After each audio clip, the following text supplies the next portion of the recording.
Hi traders, welcome to another episode. आप हमारी पिछली वीडियो में स्विंग ट्रेड के कॉन्सेप्ट समझ ही गए होंगे। उन्हीं कॉन्सेप्ट को अप्लाई करते हुए आज हम इस वीडियो में आपके लिए कुछ स्विंग ट्रेडिंग स्टॉक शेयर करने जा रहे हैं, जिनमें आप अपने डिफाइंड रिस्क के साथ 1-1.5 महीने के लिए पोजीशन बना सकते हैं। तो हमेशा की तरह अपना सहयोग देने के लिए लाइक बटन को हिट करिए, जिससे कि हम आपके लिए और भी वीडियो लाते रहें। और यदि आप नए हैं और कहीं एडवांस ट्रेडिंग नॉलेज प्राप्त करना चाहते हैं तो हमारे चैनल को सब्सक्राइब करें।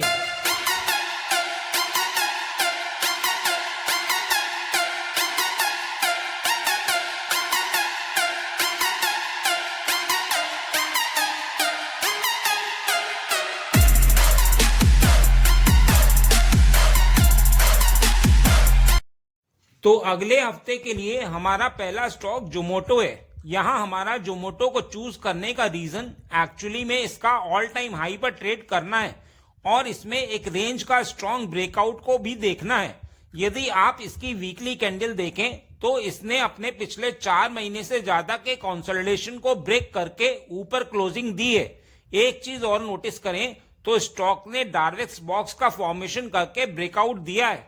अब यदि इसे डेली टाइम फ्रेम पर देखें तो स्टॉक एक अप मूव के बाद डार्वेक्स बॉक्स में 4 महीने से ज्यादा ट्रेड कर रहा था। इस बॉक्स में ट्रेड करते हुए इसने 2 राउंड बॉटम पैटर्न बनाए हैं, जो कि एक बहुत ही स्ट्रॉन्ग एकोमुलेशन है। बॉटम से एक स्टडी अप मूव करते हुए एक दिन पहले ही इसने स्ट्रॉन्ग बुलिश कैंडल से ऊपर के सप्लाई जोन का ब्रेकआउट दिया है, जिसका वॉल्यूम भी बहुत मैसिव है। अब यदि एंट्री की बात करें तो 305 के ऊपर जैसे ही डे कैंडल क्लोज करती है तो आपकी एंट्री बनती है। स्टॉप लॉस आपको 278 पर रखना चाहिए और टारगेट आप 350 का रख सकते हैं, जो कि 2 से 3 महीने में अचीव हो जाना चाहिए। हमारा दूसरा स्टॉक आईसीआईसीआई सिक्योरिटीज है। यहाँ हमारा आईसीआईसीआई सिक्योरिटीज को चूज करने का रीजन एक्चुअली में इसका 3rd टाइम सप्लाई जोन को ब्रेक करना है। यदि आप इसकी वीकली कैंडल देखें तो इसने बढ़ते हुए वॉल्यूम के साथ सप्लाई जोन को ब्रेक किया है। इस बुलिश कैंडल ने तीसरी बार अपने सप्लाई जोन को ब्रेक किया है। स्टॉक पिछले 3 महीने से एक रेंज में कंसोलिडेट कर रहा था, जो कि एक बहुत ही अच्छा स्ट्रॉन्ग एकोमुलेशन है। अब यदि इसे डेली टाइम फ्रेम पर देखें तो स्टॉक एक अपमूव के बाद डार्वेक्स बॉक्स में 3 महीने से ट्रेड कर रहा था। एक दिन पहले ही इसने बुलिश कैंडल से इस रेंज का ब्रेकआउट दिया है और ब्रेकआउट से पहले यह एक वीक तक सप्लाई जोन पर एक्युमुलेट करता रहा, जो एक संकेत देता है कि अब की बार ब्रेकआउट सस्टेन हो सकता है। अब यदि एंट्री की बात करें तो करंट मार्केट प्राइस पर आपकी एंट्री बनती है। स्टॉप लॉस आपका 860 पर रहेगा। पहला टारगेट आप 920 का रख सकते हैं और दूसरा टारगेट 960 का रहेगा, जो कि कुछ ही समय में अचीव हो जाना चाहिए। हमारा तीसरा स्टॉक जिंदल पॉली है। यहाँ हमारा जिंदल पॉली को चूज करने का रीजन एक्चुअली में इसका 52 वीक्स हाई पर ट्रेड करना और इसका स्ट्रॉन्ग ब्रेकआउट है। यदि आप इसकी वीकली कैंडल देखें तो इसमें राउंड बॉटम स्ट्रक्चर का ब्रेकआउट देखने को मिल रहा है और इस कैंडल ने फ्रेश वीकली क्लोज दिया है।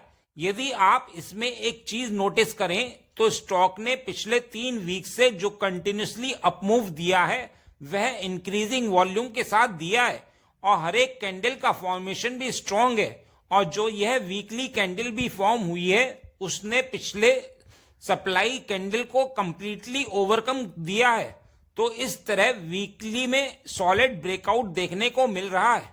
अब यदि डेली टाइम फ्रेम पर देखें तो स्टॉक में स्ट्रॉन्ग एक्युमुलेशन बेस है और एक राउंड बॉटम स्ट्रक्चर की फॉर्मेशन है। अब इस राउंड बॉटम स्ट्रक्चर में बहुत ही अच्छे वॉल्यूम इन्फ्यूजन देखने को मिल रहे हैं। स्टॉक ने यहां से अपमूव दिया है और इसमें जो भी बुलिश कैंडल बनी है वो हाई वॉल्यूम के साथ बनी है और वॉल्यूम भी इंक्रीजिंग फॉर्म में है। कल की ब्रेकआउट कैंडल में सबसे ज्यादा पॉजिटिव पॉइंट ये है कि इसने सप्लाई जोन के ऊपर क्लोजिंग दी है। यदि स्टॉक को नीचे आना होता तो इस कैंडल से नीचे आ जाता, क्योंकि यही सप्लाई जोन था। लेकिन इस कैंडल के बाद स्टॉक ने 3 दिन तक एक्युमुलेशन किया और फिर रेंज को ब्रेकआउट सॉलिड वॉल्यूम के साथ देखने को मिल रहा है और एक सॉलिड कैंडल फॉर्म हुई है। अब यदि एंट्री की बात करें तो जब प्राइस 1000 के ऊपर निकलता है तो आपकी एंट्री बनती है। स्टॉप लॉस 930 पर रखेंगे और टारगेट आप 1200 का रखेंगे, जो कि 2 से 3 महीने में अचीव हो जाना चाहिए। हमारा चौथा स्टॉक अशोका बिल्डकॉन है। यहाँ हमारा अशोका बिल्डकॉन को चूज करने का रीजन एक्चुअली में इसका सप्लाई जोन के ऊपर और 52 वीक्स हाई के ऊपर ट्रेड करना है। यदि आप इसके वीकली चार्ट को देखें तो आपको इसमें बहुत ही स्ट्रॉन्ग रेंज का ब्रेकआउट देखने को मिल रहा है। अब यदि आप इस रेंज यानी डार्वेक्स बॉक्स को स्टडी करें तो यह 4 से 5 महीने का है, जो कि किसी भी स्टॉक के लिए सफिशिएंट है अपमूव देने के लिए। यदि आप इसके ओवरऑल मोमेंटम को देखें तो स्टॉक बुलिश मोमेंटम में, स्टॉक मैसिव वॉल्यूम के साथ ऊपर गया लेकिन उसके बाद एक रेंज में स्टक हो गया। अब उस रेंज का इस वीक में एक अच्छे खासे वॉल्यूम के साथ ब्रेकआउट देखने को मिल रहा है। अब यदि इसे डेली टाइम फ्रेम पर देखें तो स्टॉक ने मैसिव वॉल्यूम के साथ ब्रेकआउट दिया है, लेकिन आप लोग ये कहेंगे कि स्टॉक इस कैंडल से नीचे आ सकता है, लेकिन यह जो सप्लाई वाली कैंडल थी उसे स्टॉक ने नेग्लेक्ट करते हुए रेंज के बाहर क्लोजिंग दी है।